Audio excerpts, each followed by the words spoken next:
Um, I'm going to read a topic on what is Swadharma, which has been published in a Life Positive magazine in the year 2020. So, that at home, we play different role. We wife, mother, daughter-in-law, or father, husband, father-in-law. And outside, we play role of friend, colleague, boss, employee, singer, painter, profession, engineer, doctor, etc. So there are too many hats that we wear, right?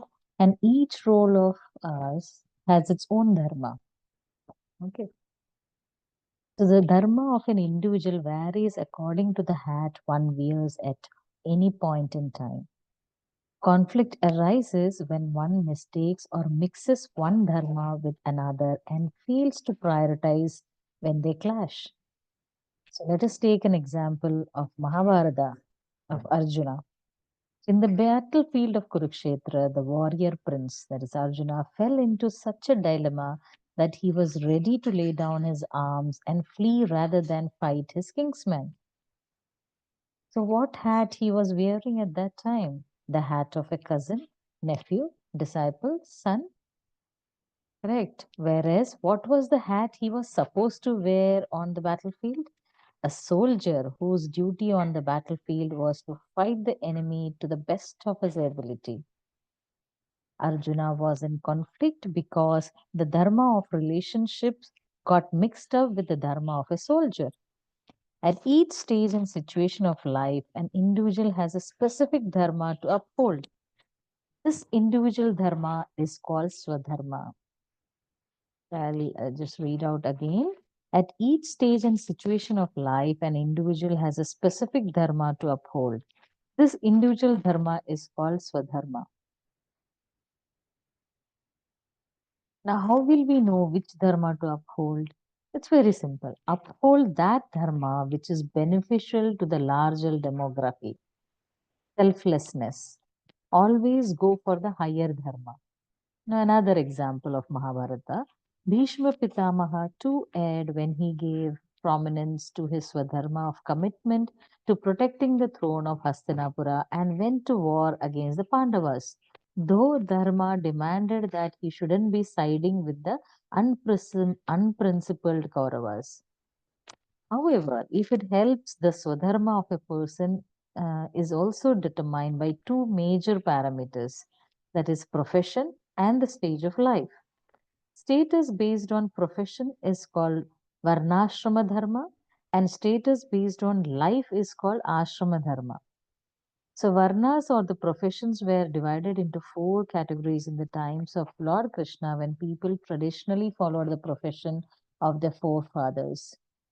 They grew up in that atmosphere and therefore all the tricks of the trade. For us, message of Varnashrama Dharma is to follow your aptitude, do what comes to you naturally, do what you are trained to do and do it with sincerity. The outcome of such an action will benefit you as well as the society. That is Dharma.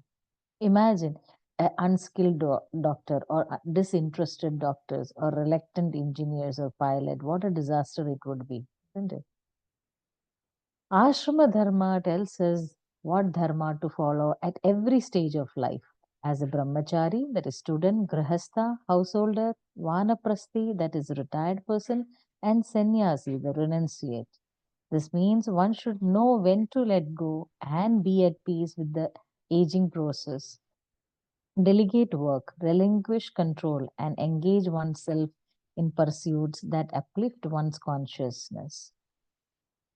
So a tree is healthy only if it has strong old roots and fresh new shoots. Elders should take on the role of guides and leave the young to lead, infuse energy, and bring freshness and innovation in the society.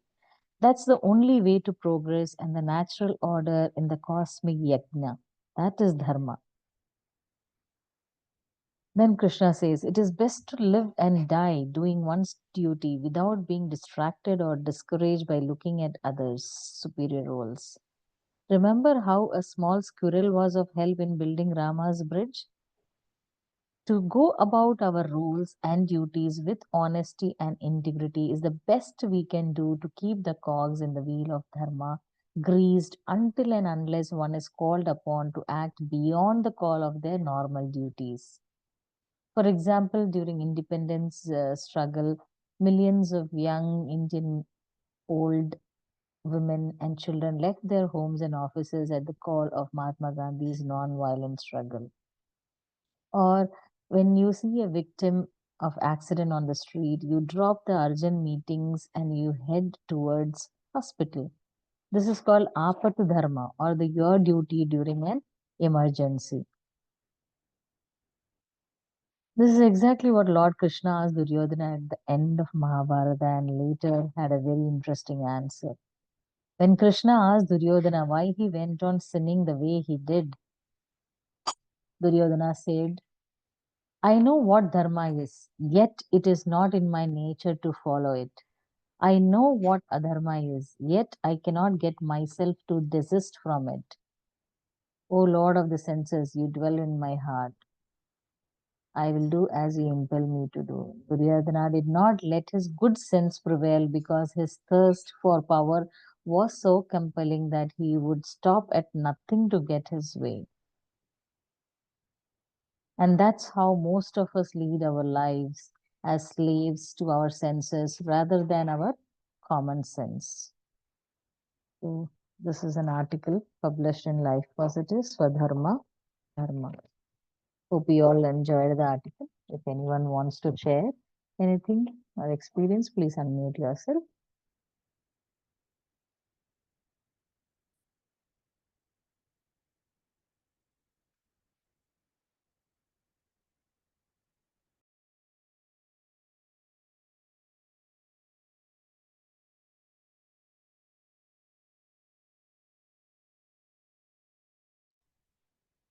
Anyone wants to share anything or an experience, please feel free to unmute.